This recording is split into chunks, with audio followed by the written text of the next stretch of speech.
Hi, everybody. This is John Bailey, and this is a very special episode here. And I'm going to be interviewing the man who made the words. It is the year 2005 famous, the legendary narrator Victor Caroli. How you doing, Vic? Wow, great. Thank you, John. Thank you for that wonderful introduction. Well, I'm going to start this off with something. Apparently, this is pretty widespread because I had thought it was true too. There's a widespread rumor going around that you had passed away several years ago, and everybody that I'd talked to about, hey, I found Victor Caroli, they're like, I know, I heard he passed away. So, Well, I did pass away, but I just didn't like it, so I decided to come back. you were dead, but you got better. I was dead, but I just dead just didn't make it, man. So I just thought, this sucks. So I thought I would just come back and live a while longer. No, I don't know. I'd actually heard that rumor myself from several other people in the past. I don't know how in the world that got started, but no, I'm here. I'm alive and well. Yay. Living down here in Naples, Florida. Nice, the retirement state. Awesome. So very, not too briefly, but not too long either. How did you go about getting into this the business of doing voiceover work? Well, I was a professional stage actor when I was a young guy, and I was home one night when we didn't have a show, and I was watching television, and I saw one of the guys in the show I was in a television commercial. And I went back to the theater the next night. I said, "Hey, Joe, what what is that all about? How'd you get into do that?" And he said, he told me about agents and all that, and I didn't know anything about agents or anything about that. So he and a bunch of the other guys in the shows that I was in introduced me to some of their agents. And this one lady said to me, this agent lady, she said to me, "Young man, you have a very nice voice. Have you ever done a voiceover?" And I said, "What's that?" Because back nobody knew what they were.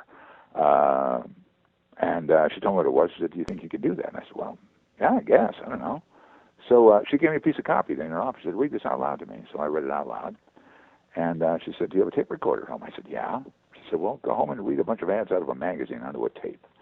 So I did, and it was one of those little 3-inch tape reels that we used to have back in those days. What are those? And I read, yeah, it's a while ago. And I read the ads onto this tape and brought it to her. And this is in Chicago back in 1968, dating myself here, but that's how long ago it was. And she started taking that tape around to advertising agencies in Chicago. And in 3 months, I was making a living doing this thing called voiceover that I'd never heard of, and been doing it ever since. Well, you did Still better. doing it. I'm not doing as much as I used to because I'm kind of sort of semi-retired now, kind of enjoying life. But I still do the occasional Discovery Channel narration. I've got a couple of radio stations. If it's too loud, you're too young, you're too old. Kiss 95 FM, that kind of stuff.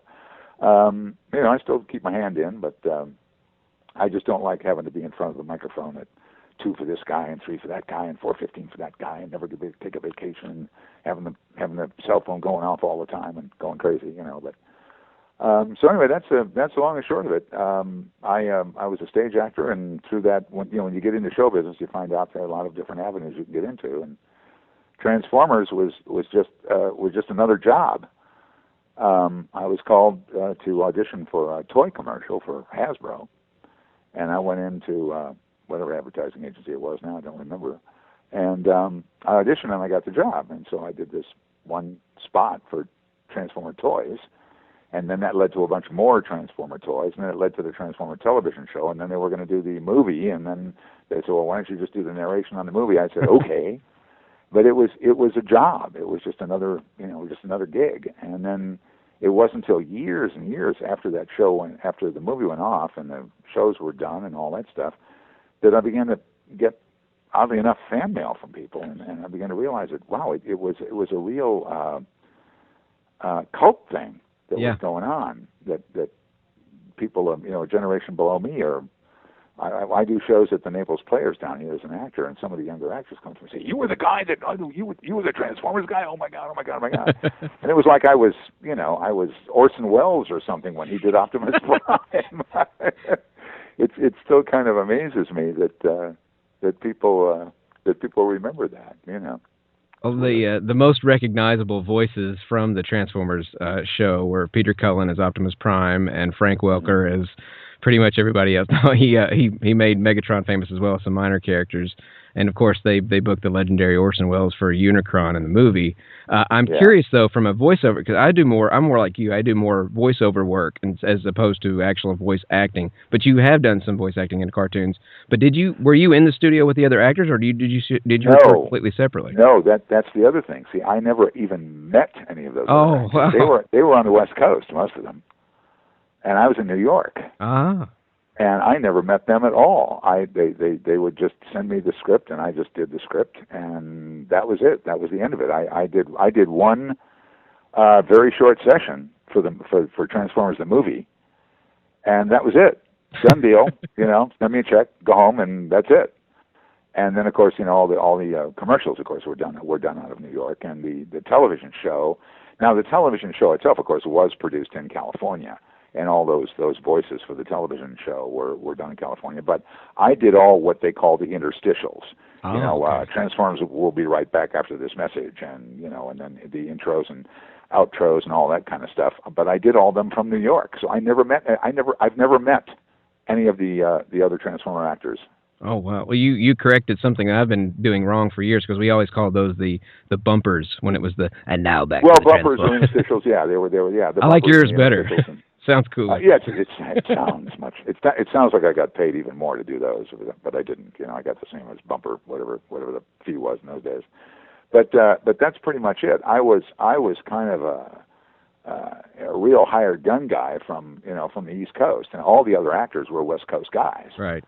As far as I know, anyway, because I never met any of them. I never saw any of them in the studio.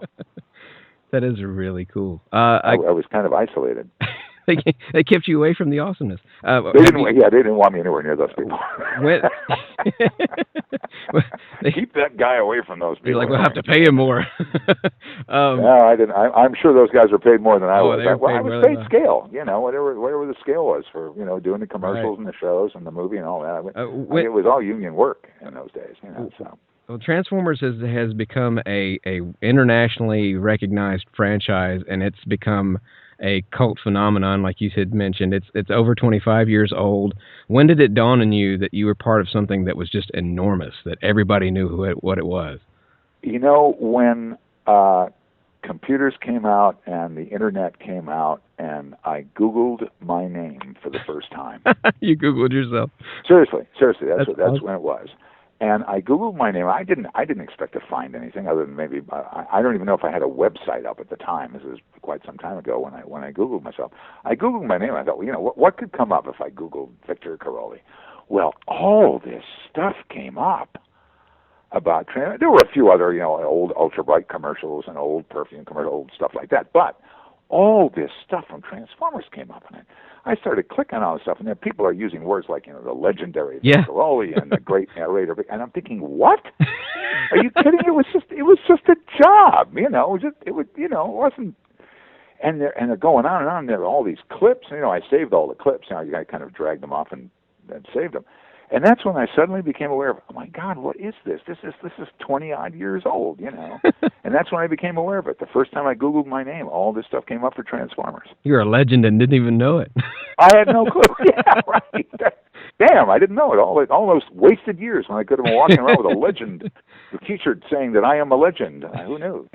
I'm sure a lot of fans are going to ask this, and I know from a voice actor standpoint, I know how this must feel. But as far as the Michael Bay films, when it just really blew up and became just this huge money-making giant, how did you feel about the fact that it was getting its own movie and the fact that you weren't brought in as maybe a cameo or any part of the the new movement for they did call my agent about that.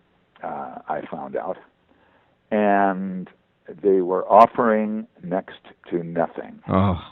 They were offering next to nothing, and my agent said, you know what, this guy is the original, because my agent is one of those younger people that grew up with Transformers, right. And remembers me from the days when he used to say, "Hey, Dad, buy me those Transformer toys," that I keep hearing about. And all the people that work in my agent's office, they're all a generation below me, and they remember all that stuff. And So when they called, they said, "Are you kidding? Do you know who you're talking about here?" And I shouldn't be saying these things, but this is what they told me, Right.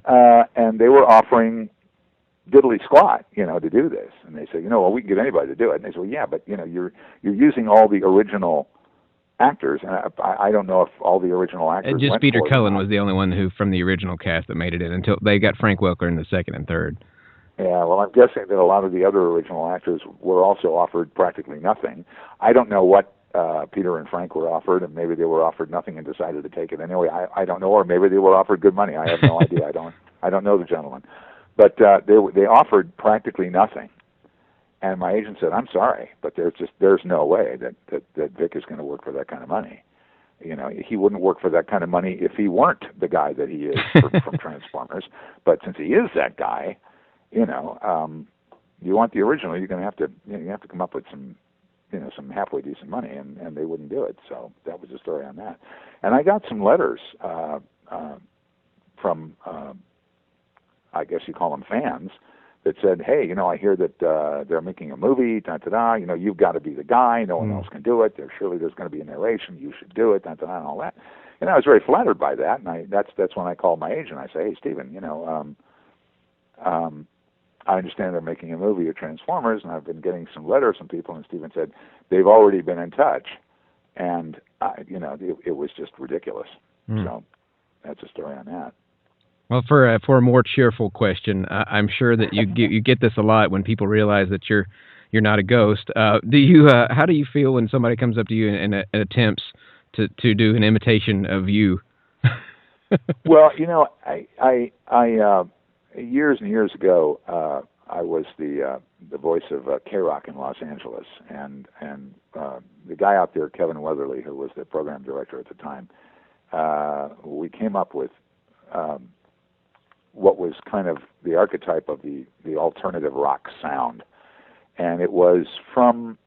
I said to him when he hired me, I said, "Well, which one of the sounds on my demo of the promos did you like?" And he said, "It wasn't from your promo reel; it was from your commercial reel." I said, "What was it?" He said that I used to have a Vicks Formula 44 commercial, which I don't think is on there anymore because it's pretty old. And it was kind of one of these real kind of Vicks Formula 4, kind of that kind of staccato, kind of dragnet kind of sound. And he really liked it. So we used it for the image voice on K-Rock in L.A. And a lot of people apparently listen to K-Rock in L.A. and they kind of like to do what Kevin did, So that started catching on all over the place. And I started getting, a lot of rock and roll work out of that. But then they started saying, well, we can't pay his rate, but this is the sound that we want. So then a lot of people started imitating that sound and imitating what I did. And the thing is that unless you are Frank Sinatra, you can't copyright. Well, of course you can't either now, he's dead. But unless you're an incredibly famous person, you can't copyright your voice, the sound your voice makes. And I've had imitators. I find it very flattering, but there's nothing I can do about it. There's absolutely nothing I can do about it except be flattered by the fact that, people imitate me.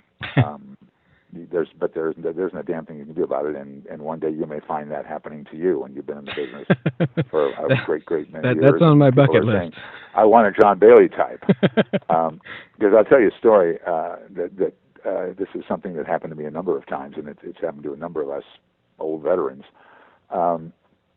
I was at an advertising agency in New York years ago, and you go and you sign and you take the copy out, and you're sitting there with a bunch of other voiceover guys. You're looking over the copy, and at the top of the copy, it said, "Voice type, Vic Caroli style." That's what it said right at the top of the copy. And so I'm chatting with one guy next to me, and he's calling me by my name. And there was another guy sitting next to me. He said, "Excuse me," he said, "your name is Vic?" I said, "Yeah." He said, "You wouldn't be Vic Caroli, would you?" I said, "Yeah." He said, "Well, then, what the hell am I doing here?" I said, No. I said, "You have it backwards, young man." I said, "The question is, what am I doing here?" He said, "What do you mean?" He says, "You're going to get this. Your name's on it." I said, No. I said, "Think about it for a second.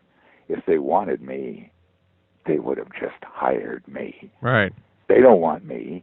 They want somebody who sounds like me, who maybe costs a little bit less. You know? So there's all these guys in the room, you know, and I never got one of those. There were probably maybe 3 or 4 times that happened in my whole career when I would go in and my name would be at the top of the copy. I never got one of those. So beware, John. Well, see, it doesn't happen anymore now because now we're all working out of our houses. Yeah. But back then, we all had to go to ad agencies, casting directors, you know, places like that in New York, or Chicago or LA, wherever you happen to live. And so now it won't happen now, but that's what used to happen. And once that happens, you're dead meat. You ain't going to get the job. So it was flattering, but, you know, you can't eat flattery, and, you know, flattery doesn't put gas in your car. That's true, and gas costs a lot. But just for your information, a lot of the fans that are friends of mine even were inspired by you personally. They just love the narration for Transformers so much that they got inspired to try to get into voice acting. So you. Well, that's nice. Yeah. That's nice, and that's very nice to hear. That's very flattering to hear, and it's nice to know that I've had some kind of influence in the business. It does make me feel very good.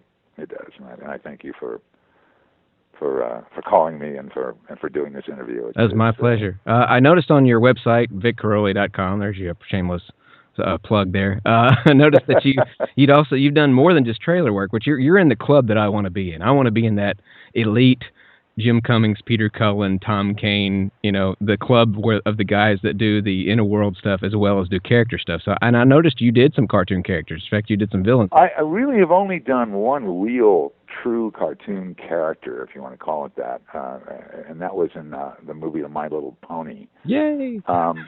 Which is also huge now, by the way. Well, the thing about the cartoon characters, yeah, I did this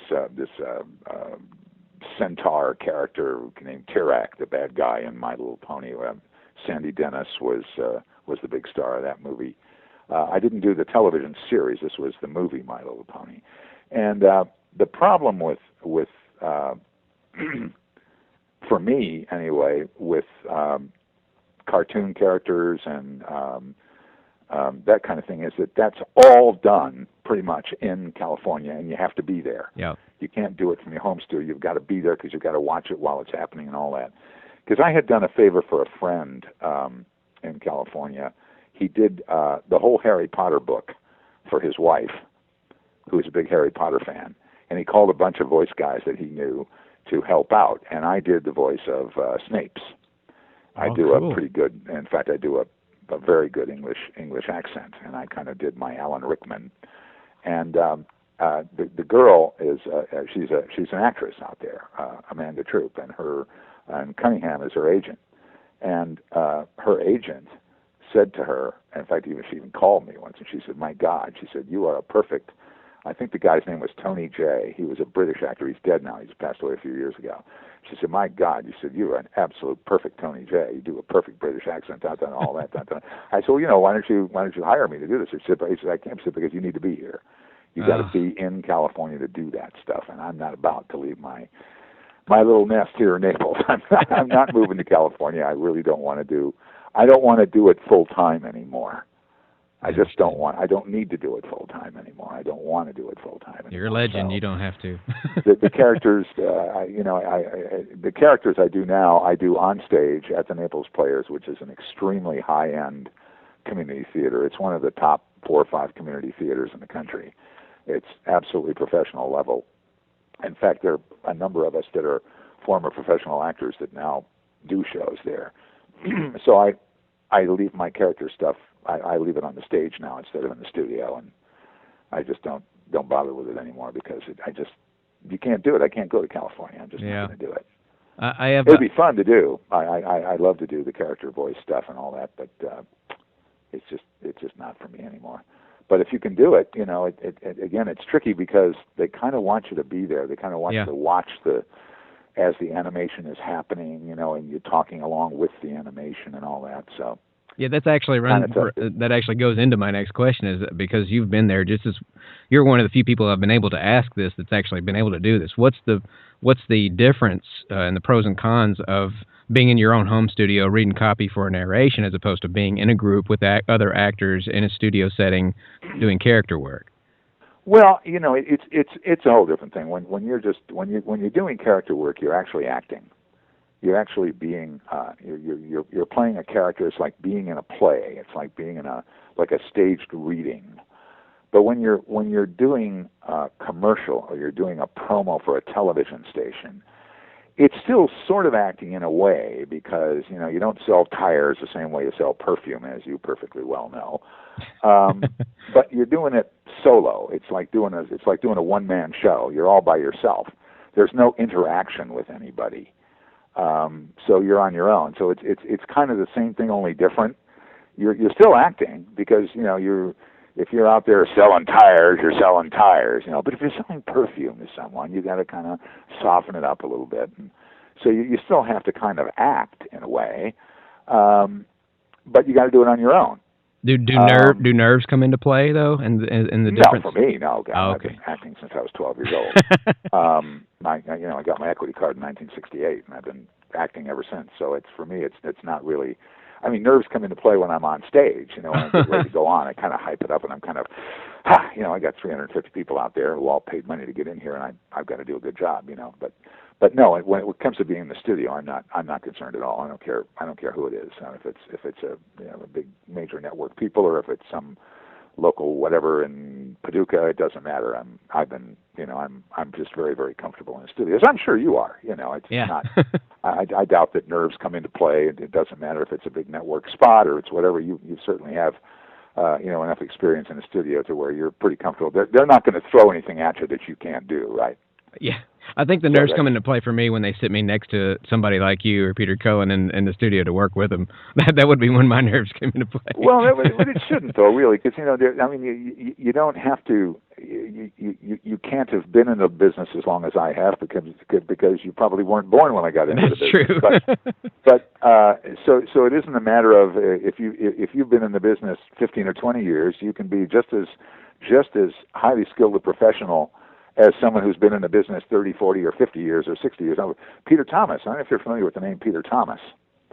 Peter Thomas is a voiceover guy. He does primarily commercials and narrations. But I grew up listening to Peter Thomas. Peter Thomas is 85 or 86 years old. He lives here in Naples. He's still one of the best narrators working today. He does a lot of work for Discovery Channel. He does a lot of work for public broadcasting. Peter's incredible. And I grew up listening to Peter Thomas, and I'm one of the old veterans in the business, and I grew up listening to Peter. And it doesn't make me any less a professional because I was just a little kid when Peter Thomas was working, and it doesn't make you any less a professional. It isn't a matter of the number of years makes you more of a pro. Hell, there are people who have been in business for 30 years who really aren't very good at it. Yeah. And they really aren't making much of a living at it, and they still have to work in a bank or wait tables, And there are those of us who actually do make a living at it. So that's the dividing line right there. If you're making a living at it, then you're pretty good at it. If you're not making a living at it, well then, physician, heal thyself. Yeah, it only took you 3 months before you were making a living. It took me 3 years to do it full time. So. Well, yeah, but the times were different too, John. That's the times true. were different. For now, everybody and his brother is doing voiceover. When I got into it back in the 60s, not everybody and his brother was doing it. So there wasn't as much competition when I got into the business as there is now. Yeah, the technology has changed to where anybody and their brother-in-law can get into it now. So. Absolutely. As I say, when I got into it, I had never heard the term voiceover. Now, anybody walking around the street knows what voiceover is. Everybody's heard of it. How many people a month ask you, "Oh, you're a voiceover guy. How can I get into that?" Exactly. Everybody thinks, "Well, hey, all you got to do is talk. I can talk. I can read. I can talk. I can do that." They saw Ted Williams on the YouTube video, and they think anybody can just start talking and make a full-time career at it now. Well, you know what I tell people? People tell me, people tell me I have a really good voice, and I say, "Yeah, you got a really good voice." Well, I could do voiceover, and I say, well, you know what? Would you agree that the human voice is an instrument? And they'll say, well, yeah, it's an instrument. I said, can you play the piano? And they say, no. I said, well, if I had a 13-foot Steinway Grand shipped to your house tomorrow, you'd have this fantastic instrument, wouldn't you? And they say, yeah. Then I say to them, can you play it? And I say to them, look, having a good voice is, it's like 1/10, if that, of what doing voiceover is all about. Because you can have the greatest voice in the world, but if you can't read copy, if you can't make that copy sing, if you can't make people listen and really understand what the copy's about and present it and make people listen to it and understand it, then the greatest voice in the world isn't going to do you any good. Yeah. It's like, playing chopsticks on a Steinway grand. What's the point? But there are people who do voiceover and do it very, very well, to whom no one has ever said, "Hey, man, anybody ever tell you got a great voice?" They may say it to you, they may say it to me, but a lot of the really best voiceover guys I've ever known growing up, Bob Caliban, Peter Thomas, Freddie Collins when he was alive, some of the old vets that I knew, nobody ever said to them, "Hey, anybody ever tell you have a great voice?" Because they don't. But they can read copy extremely well, and they can make that copy really, really sing. Yeah. That's the secret. If you have a great voice, well, that's just icing on the cake. Yeah. All right. Well, that's last question I have for you. Besides you already mentioned doing the community theater. Currently, what would we hear you on as far as voiceover work goes? Probably not a lot. You're not going to hear me in Tennessee because I don't have any right. Mostly, I'm just doing radio stations. I don't have any current narrations on the air. I did have some stuff running on Discovery Channel up until maybe about 6 or 8 months ago, and then that Extreme Forensics show went off the air. And unless they're still running reruns, which I don't know about, they were running some reruns on Learning Channel. They may still be on. I don't know, but not a whole lot. Just a bunch of radio stations. That's about it. I'm not really doing a whole lot of stuff right now. My agent calls me on stuff every once in a while, but it's just I'm just not up for doing the big stuff. I don't want the big contract with Fox News where I've got to be on the beeper all the time, where I've got to be called all the because I don't have 4 young children to support. There you go. I don't want to do all that big contract stuff. And commercials are, the big commercials are going to the celebrities. Yeah. They really are. So and really, really and the hard average guy next door, which can be pretty much anybody. Yeah, and I sometimes I hear these people and I think, well, that's either a celebrity or it's somebody's brother-in-law. I'm not sure, but they couldn't possibly have had an audition because that guy would never have won. Thank you so much for your time. This has been a John, real pleasure. Thank you so much. I'm very flattered that you would call, that you would think to call me, and that I guess I still matter. I don't know. It's kind of a whole new generation is hearing you because Hasbro has re-released the original Transformers series on their cable channel, The Hub. So there's a whole new generation of people hearing you again for the first time. Some of them. It is the year 2005, and you really should subscribe to John Bailey. That is so awesome. I think my wife just had another baby. Oh, God, I hope not. Thank you so much for the Well, thank you, John, and, stay in touch, man. It's been a pleasure talking to you. It's been a real honor. Thank you so much. The ultimate Transformers resource. Insert shameless ravage the insert comic blog right here, yes.